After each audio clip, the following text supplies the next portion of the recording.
Hello everybody, Sparkster1701 here. We're taking a look at another Siege toy. Right now we've got Barricade. And of course Barricade looks radically different from his original toy, as this design is taking on more inspiration from how he's appeared in the IDW comic books. Of course, his alternate mode is also taking more inspiration out of the Michael Bay Transformer movie, where his alternate mode was a police car that was famous for scaring the piss out of Shia LaBeouf, and also being seen as the security guard for Jay Leno's car collection. You had to see it, folks. It was a riot seeing Barricade interrogate Jay Leno. Anyway, let's compare him to his Generation 1 form, and as you can see, it's quite a radical difference here. G1 Barricade was part of the Racetrack Patrol, a Micromaster group. In fact, Barricade was the leader of said patrol. So his alternate mode back then was a race car, not a police car like he is now, but it still works. Anyway, as you can see, the design is quite radically different, and he pays very little homage to his G1 counterpart. But of course, the new Barricade is also a sign of Hasbro's cheapness, as he's basically just a redeco of Siege version of Prowl. But he comes with different weapons. So instead of getting one gun, you get two guns. But he does have something special with his guns. These guns also can be mounted to the holes on his shoulders. So we can kind of go for the classic look that G1 Prowl had, where he had the missile launchers that attached to his head. So you can go with that look as well, and that doesn't look too bad. Or, as another bonus, yep, we got more bonuses here, my viewers. See, it's so exciting, it makes Barricade faint. Just thinking about it. The guns, there we go again, dropping things on the floor. The two guns can be combined together to form one large gun. And then, of course, that larger gun can be mounted in his hand. And there you go. You got quite an option for what you can do with Barricade's weaponry. A lot more than many of the others in the Siege line have gotten. So that is pretty nice. Something that fans of any age should appreciate. But of course, this Barricade is more than likely being targeted for older fans.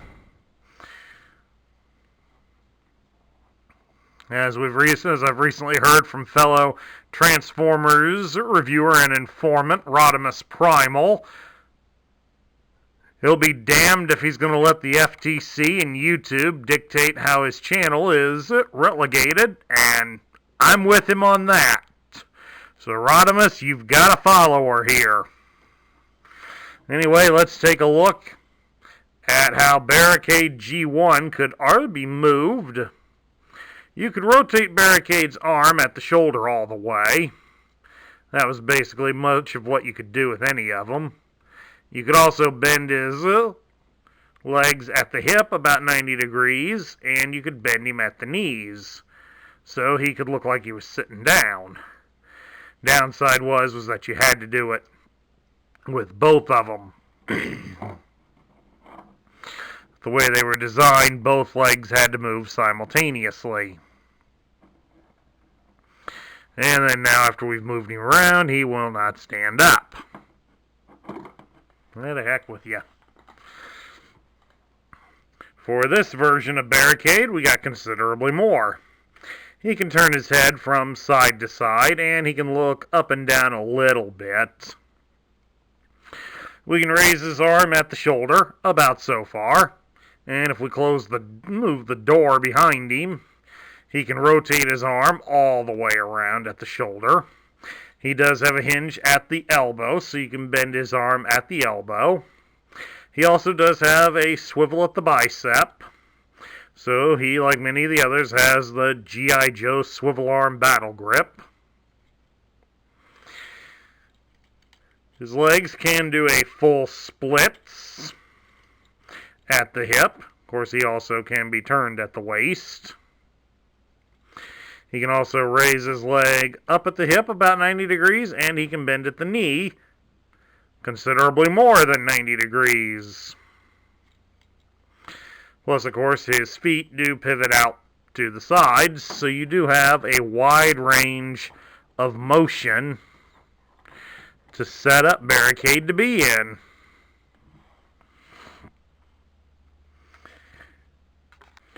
Now we're going to take a look at how to transform Barricade, but first we'll start by looking at his pieces here. As you can tell from earlier, we have two guns, basically a right and a left.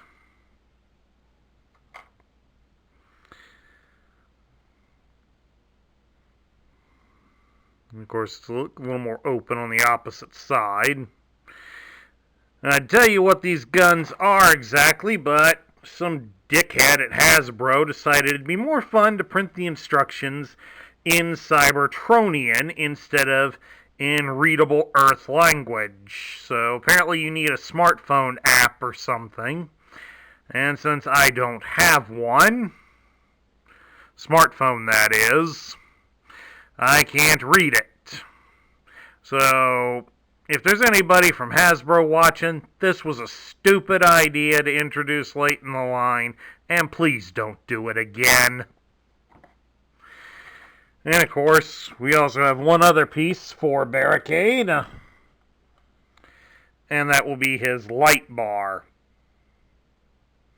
It's done up in a more purple tinge, unlike Prowl's, which was done in trans red. This one's done in trans purple, but it does have some red at the bottom.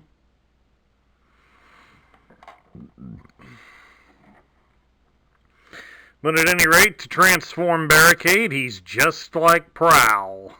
First of all, we straighten the arms out, like so, and then raise them out to the side. Then rotate them at the shoulders so that the tires are facing up. Then we pop this section free here on his chest, fold the full front of the car up and over his head, and pull it all the way out from his back. And this tab here that's protruding outward, we just fold that down to form the hood of the car, and then this piece out in front, we fold down inside.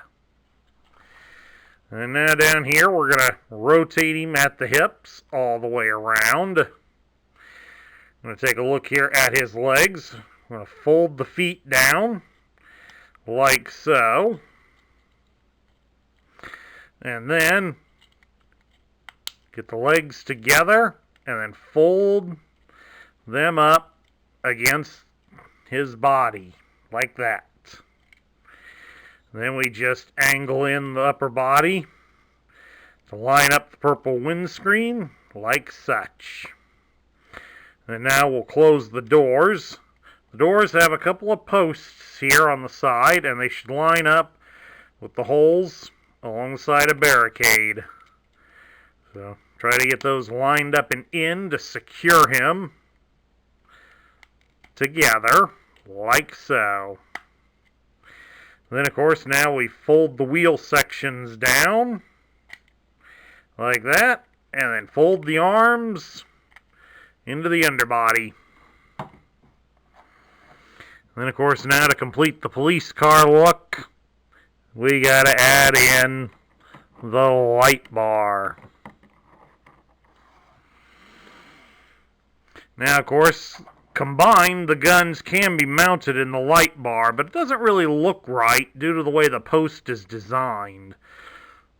So the post, when the guns are combined, is circular, and it will fit in the square hole relatively well, like that.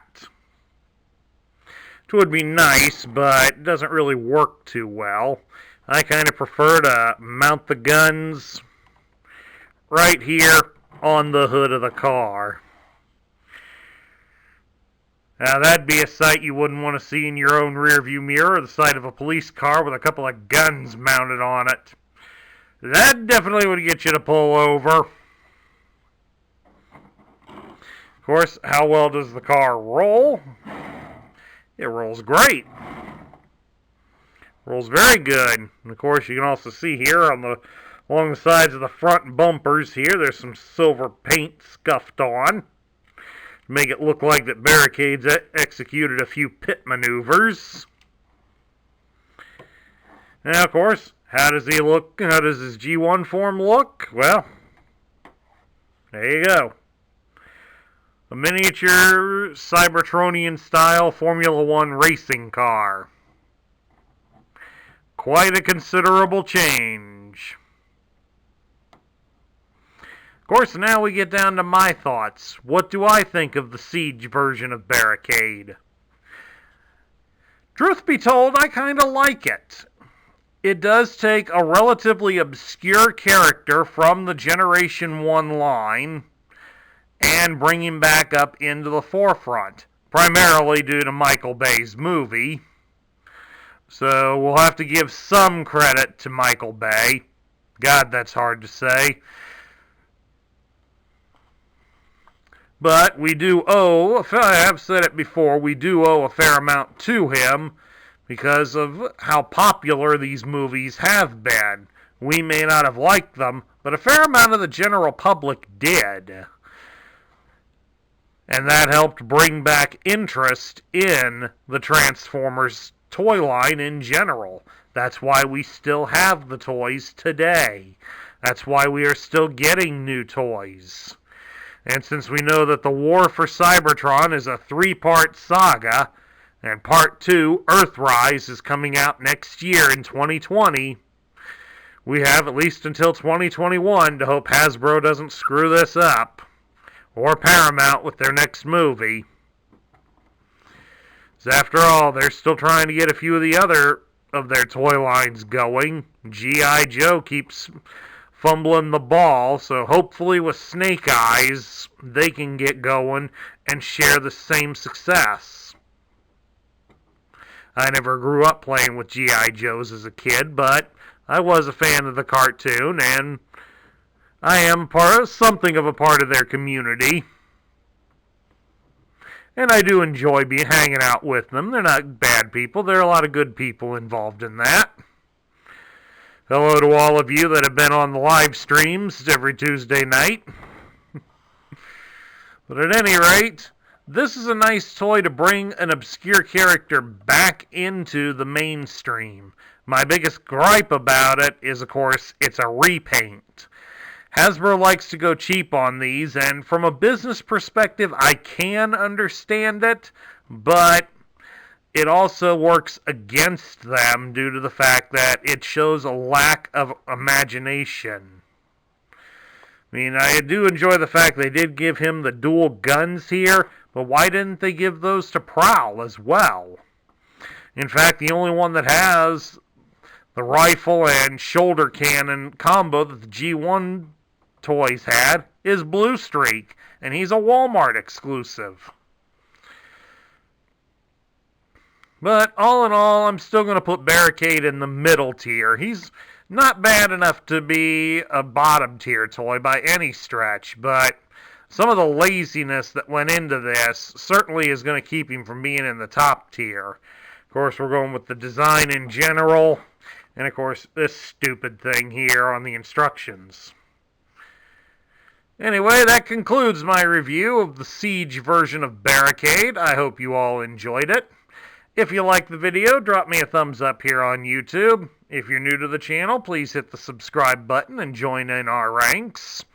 Don't forget to ring the notification bell, because with more Siege toys being put out, I'm going to be popping videos out like crazy here in the next month. And also share your thoughts about Barricade in the comments down below. This is Sparkster1701 saying I will catch you all later.